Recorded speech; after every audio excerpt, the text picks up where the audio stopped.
We've been testing 5 best cameras in 2024, digging deep into the latest flavors of AMD processor and NVIDIA graphics silicon. And we know which notebooks sing and which are just tone deaf. We're not just talking about sleek, expensive new machines either. We've picked a range of 5 best cameras in 2024 at different price points to highlight which give you the best bang for buck and which are just outright awesome. To help you find the right model, we've listed the top 5 best cameras in 2024 and their key features, plus the things you need to consider to help you choose the best one for you. And as always, you can check pricing for any of these products in the description below. Like the video, comment, and don't forget to subscribe. Now, let's get started. Number 5. Sony ZV1. The Sony ZV1 is a 20MP compact camera geared towards vlogging. It has a new and novel directional microphone next to the flash hotshoe, and there's a fully articulating touchscreen display. The ZV1 shoots in 4K up to 30p and Full HD up to 120p and features a 24-70mm equivalent f1.8 to 2.8 lens. Although the Sony ZV1 is designed specifically with vloggers in mind, it's quite capable as a conventional compact stills camera too. If you're a hybrid shooter who is interested in capturing both video and stills, but doesn't want to carry around 2 cameras, the ZV1 has a lot to offer. The ZV1's ergonomics might seem a little quirky at first, but are fairly intuitive once you start shooting. There's a modest grip on the right-hand side, and it's comfortable to use when shooting in selfie mode or a standard shooting position. When you are shooting with the camera held out at arm's length with the lens facing yourself, you can control the zoom rocker with your thumb and use your index finger to hit record or release the shutter. The ability to easily swap between shooting videos and stills is one of the greatest assets of the ZV1, made easier if you are using the memory recall functions in the camera. These let you customize banks of settings that include your shooting mode, auto PSM, video, and so on, exposure settings, image or video quality settings, and quickly swap between them. The ZV1's included fuzzy mic windscreen does an excellent job of cutting down on distracting wind noise when recording video. But unfortunately, it also covers up the on/off button on the camera. On the back of the camera, you'll find the camera's single control ring, which is the only way to adjust shutter speed and aperture while shooting.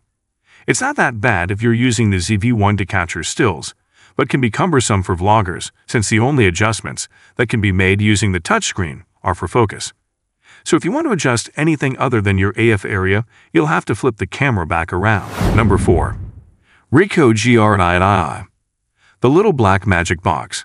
Like my mother used to tell me, it's what's on the inside that counts. Look at it. It's kind of boring. To my eye, the Reiko GRii has little to no aesthetic appeal.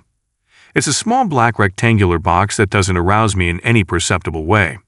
I know looks aren't everything, but it's undeniable that people care about the way their cameras look. Those who are still buying pocketable cameras in 2023, in light of the smartphone revolution, are doing so because they want a unique experience. At least from an aesthetic standpoint, I can't argue that the Reiko offers uniqueness, as it doesn't look too different than the iPhone 7 that typically occupies my other pocket. So why did I buy it, and why am I happy I did? Let me give you 8 reasons. I've had several point-and-shoot cameras with 1 sensors over the past few years, including several versions of the Sony RX100. And while they offer a lot of compelling features, I was looking for something offering a bit better image quality. This is where the Reiko GRii really shines. This is the niche that the GR fills that few, if any, other cameras can. The Reiko is a genuinely pocketable camera. Walking around with it in a pant pocket is comfortable and discreet. Here in Albania, where a lot of people smoke, the camera can easily pass as a pack of smokes. I take the camera on walks to church, to the grocery store, to mall, and it allows me to capture memories in great quality. I must admit, I'm a sucker for good image quality and high resolution. I've been shooting with the RX100 II and the Sony ZV1 VII with their 42MP sensors, and I've loved them both. I'd often crop my images heavily, especially when using prime lenses, so a camera with good resolving power is a must. Unfortunately, I can't fit either of them into my pocket. When considering the GRii, I was worried the 24MP coming off the APS-C sensor would leave me longing for my Sony bodies. But after taking 5,000 pictures in various shooting conditions, I can confidently say the Reiko hasn't let me down. The 28mm full-frame equivalent fixed lens is wider than my preferred 35mm, but the combination of the lens and sensor leave a lot of opportunity for adjustments in post. I am still able to crop images significantly and end up with a pleasing result, at least to my eye. I think the Reiko will offer sufficient image quality for all but the most scrutinous pixel peepers. Number 3. Canon PowerShot SX740. If you're after a travel camera that's got all the zoom you could ever want, but won't eat into your baggage allowance, the PowerShot SX740HS is worth considering. Extras like 4K video broaden its appeal, as does its flip-up screen. Just don't go comparing image quality too closely to a well-spec'd camera phone, as you may be disappointed. The PowerShot SX740HS replaces the SX730HS, with the only notable upgrades being the addition of 4K video recording and a new Digic 8 image processor. All other main specs and features remain the same, including the 40x zoom lens that gives a hugely versatile focal range equating to 24/960mm in 35mm camera terms. 5-axis optical image stabilization is included and is essential for keeping shots sharp when shooting at such long focal lengths. On paper, the RX100 VII has almost the same core specifications as last year's model. It's built around a 20 million pixel 1-in stacked CMOS sensor that offers a sensitivity range of ISO 100 to 12,800. The lens is the same 24-200mm equivalent of /2.8 to 4.5 zoom, and the pop-up viewfinder and tilting touchscreen are unchanged. Indeed, in one respect, the VII has gone slightly backwards, with just 20 frames per second continuous shooting rather than 24, still twice as fast as you'll likely need. Number 2. Canon PowerShot G7X Mark II. The PowerShot G7X Mark II faces some strong competition from the likes of Sony and Panasonic. But with a longer than usual lens, great handling, and a whole suite of niceties for videographers, it succeeds in offering enough to warrant its place in a populated section of the market.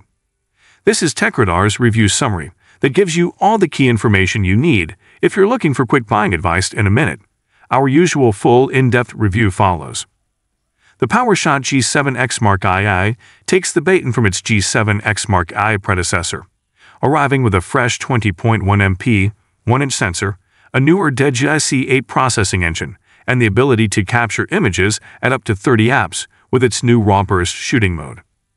With previous G7X models proving a smash among vloggers, it's no surprise that the most significant changes concern video recording. So on top of what we had previously, Canon has shoehorned in 4K UHD recording together with a 3.5mm mic input and live streaming to YouTube. Elsewhere, the camera packs the same lens as before, with a 24-100mm range in 35mm terms, a flip-up LCD screen, and 4 physical control dials around the body. Wi-Fi and NFC both feature, as does the option to charge the 265-shot battery through the camera's USB-C port. The body has been built well and sits comfortably in the hand, with a nicely sculpted grip and plenty of rubber for both comfort and security. The camera starts up quickly, and focusing is generally nice and prompt, with face detection working particularly speedily and adhering well to subjects. The EOS-style interface gives you great control over your picture-making too, and the responsive touchscreen makes focusing on subjects and swiping through images a breeze, although it's a shame there's no hot shoe on the top plate to support the microphones that can now be plugged into the camera's side. Image and video quality are generally very good, with low image noise at the bottom end of the camera's sensitivity range, nice colors, and a good level of detail in the center of the frame. The camera can be easily led to overexposure, however, and some softness can be seen at the edges of the lens too, with images showing most softness at both the wide-angle and telephoto ends, although they improve in the middle of the range. Number 1. Sony RX100 VII. Sony's pocket camera has a first-class zoom lens, produces fine images, and offers the latest AF technology, but has issues, says Andy Westlake in our Sony RX100 VII review. The best Sony cameras provide a suitable choice for enthusiasts and professionals alike. The RX100 series has produced some of the best compact cameras of recent years, and when the RX100 VII landed in late 2019, it marked yet another jump in capability. While it may share the same 24-200mm effective focal length, pop-up EVF, and tilting touchscreen as its predecessor, the Sony RX100 VII, The latest model introduced a new 20.1 MP, 1-inch type XMOR RS CCMOS sensor to the series, along with Sony's BINX processing engine. Aiming it at the growing vlogging community, Sony also gave the RX100 VII a 3.5mm mic port, enhanced video features, and a more sophisticated AF system. Sony revolutionized the pocket camera in 2012, when it released the original RX100 that employed a 1-inch type sensor to give significantly better imager quality compared to anything that had come before it. Since then, smaller sensor cameras have lost favor with enthusiast photographers, with only Canon and Panasonic continuing to challenge Sony in this area of the camera market. Sony has since released successive RX100 generations almost every year until the RX100 VII debuted in 2019. The most significant updates came with the Sony RX100 VII, which sported a large aperture short zoom and a pop-up electronic viewfinder, and then the RX100 VI, which adopted a then brand new 24-200mm equivalent zoom. As this article is published, the Sony RX100 VII remains the latest iteration of the camera. Sony's RX100 series compact cameras have always been at the top end of the price bracket, and the Sony RX100 VII became the most expensive to date with a retail price of $1,198/£1,200 at launch. In the UK, its price has come down slightly in the 3 years since launch, and you can now find it for around £1,049. However, in the USA, it's $1,298, higher than its launch price. The problem, as is often the case with Sony, is this price tag puts it squarely at the top as the most expensive compact camera of its kind around. For comparison, Panasonic's long-zoom Lumix ZS200D/TZ200D can be found for around $650/£679. Canon also offered an interesting competitor, in the shape of the PowerShot G5X Mark II with its large aperture 24-120mm equivalent zoom, and much cheaper than the RX100 VII. But this is scarce in 2024.